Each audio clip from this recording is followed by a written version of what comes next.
A hush fell over the scene like a velvet curtain. Just take a second to really let that sink in. Notice how just a handful of words can completely lower the volume in your mind? It dims the lights, makes you lean in, and gets you waiting for something to happen.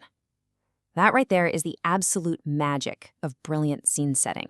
Welcome to The Explainer. I'm so incredibly thrilled to have you here today. What we're diving into is honestly fascinating. We're taking our source document, which is literally just a raw list of over 100 distinct literary expressions, and we're going to completely transform it. We're decoding this list into a literal masterclass on how descriptive language builds the worlds you absolutely love to read. We'll trace the entire anatomy of a story, from its opening breath all the way to its final sigh.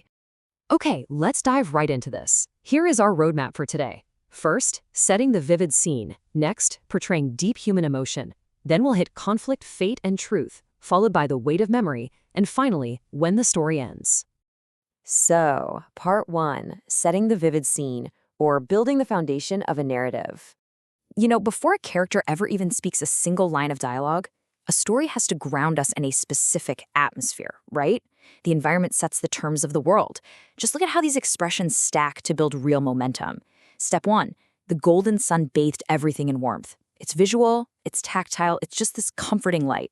But then we layer in step 2, the wind whispered secrets to the trees. Suddenly, we've got personified nature. The environment is literally alive and holding information. And finally, we move indoors for step 3. A haunting silence enveloped the room. By stacking light, active nature, and then this profound, heavy silence, the writer has totally captivated your mood.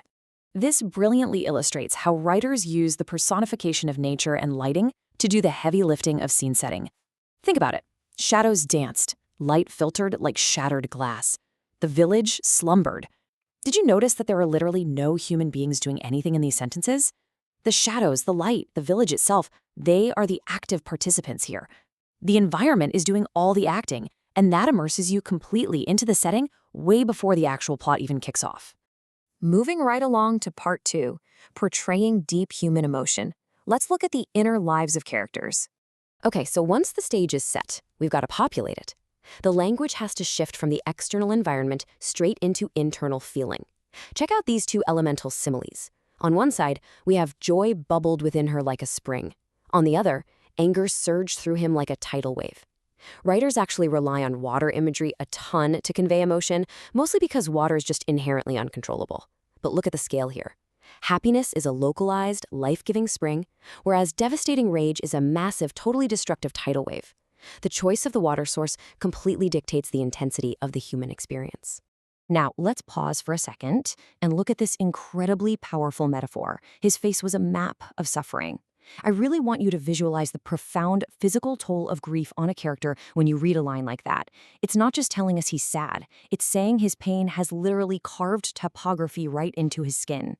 His face is showing you everywhere he's been and everything he's endured, without him ever having to utter a single word. Descriptive language is also uniquely positioned to establish a really sharp duality between outward appearances and hidden realities. Her innocence glowed like moonlight on water. Now that is a beautiful outward illumination, but contrast that with her smile concealed caverns of despair.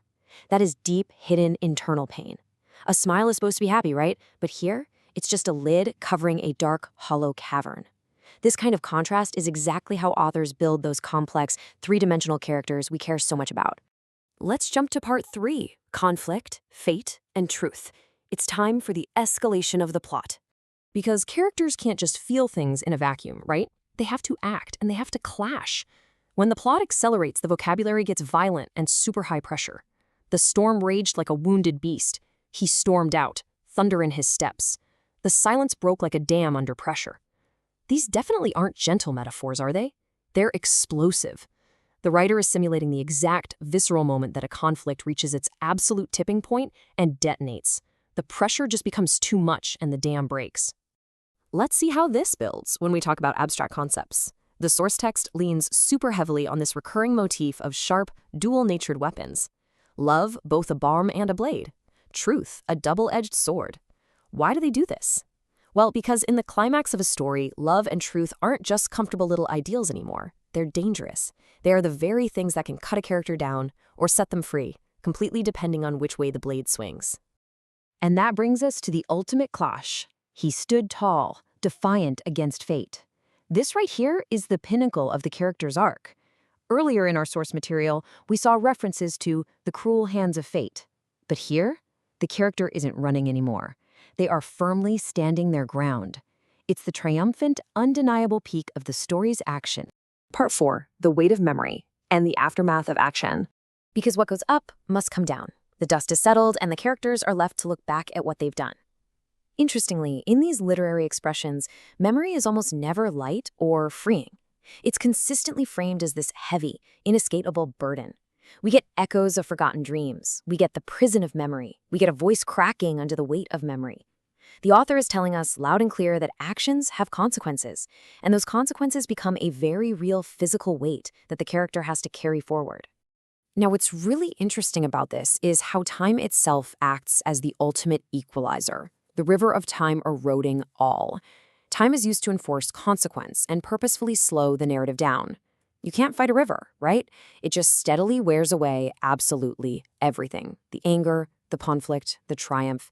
It prepares us, the reader, for the inevitable end. Which brings us to part 5, when the story ends and the final resolution. So, how do writers achieve that satisfying sense of literary completion? They literally wind the narrative down step by step, taking us right back to the quiet where we started. Step 1, the curtain falls on this tragic play, which is a direct mirroring of that velvet curtain from our very first scene. Step 2, the echoes remain long after the voices fade. The noise of the conflict is just slowly disappearing. And finally, step 3, a final sigh and all was still. The motion stops entirely. The cycle repeats as time stands witness. Now, I've got to let you in on a subtle, brilliant little secret about our source document. The text we used is a list of exactly 100 expressions, right? But the document literally repeats that exact same list 10 times to create 1,000 lines. It quite literally repeats its own cycle. And honestly, in a meta sense, that proves the entire point. Storytelling itself is an eternal cycle. There are only so many core human emotions, but we're going to forever keep finding new, amazing ways to describe them. And that's because the absolute best descriptive language ensures that the impact of a story outlasts the physical reading of the text itself. The tale lingers like perfume on an old letter. He walked away, but the story stayed behind. In memory, it lives forever. If a writer has successfully utilized the anatomy of language that we've covered today, the story doesn't just end when you close the book. It takes up permanent residence in your mind. So the next time you sit down to read, watch for those water similes, watch for those heavy memories, watch for the scene-setting shadows.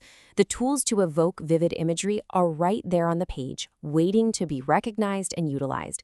So my question to you is, how will you use these tools to build vivid imagery in your own communication?